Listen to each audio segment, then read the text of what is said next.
Amistad, your radiology technologist for today. So for today's video, I am going to demonstrate the parieto-orbital oblique projection optic foramina, or also known as RACE method. Just keep on watching!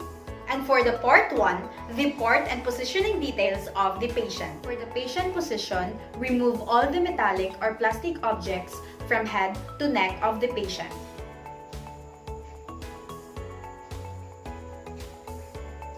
For the port position, as a starting reference, position patient's head in a prone position with mid-sagittal plane perpendicular to image receptor. This is the mid-sagittal plane and it should be perpendicular to image receptor. Then, adjust flexion and extension so that AML is perpendicular to image receptor. Just like this. Adjust the patient's head so that the chin, the nose, and the cheek of the patient would be touched to the table or upright imaging device surface. Then after that, rotate the head 37 degrees toward the affected side. The affected side is in this area. So you will going to rotate the patient head in 37 degrees. Then after that, angle or form the mid-sagittal plane and plane of image receptor measures of 50 degrees. Just like this. An angle indicator should be used to obtain an accurate angle of 37 degrees from central ray to mid-sagittal plane. And for the part 2, the central ray and the other details. And for the central ray, align central ray perpendicular to image receptor at the mid portion of the downside orbit. Just like this one.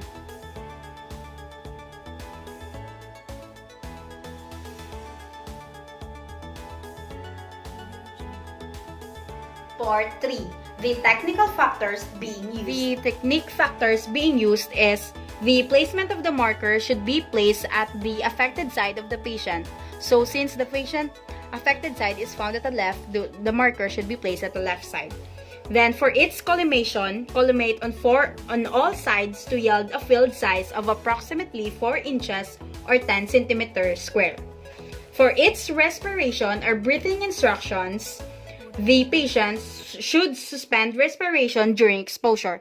Ma'am, please inhale, exhale, inhale, hold your breath for a second, then shoot. Then after that, you may now release your breath.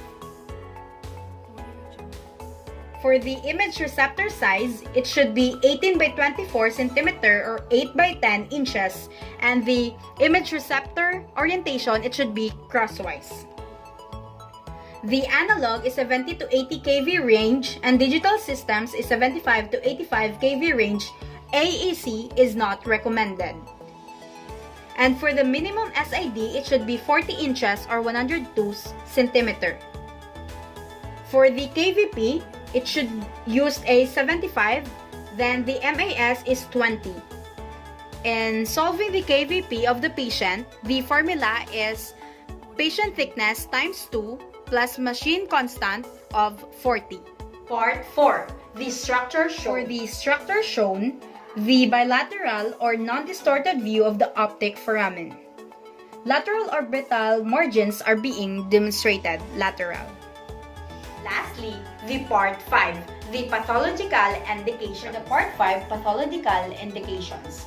Bony abnormalities of the optic foramen demonstrate lateral margins of orbits and foreign bodies within eye. Also, CT is the preferred modality for a detailed investigation of the optic foramina. Radiographs of both sides generally are taken for comparison.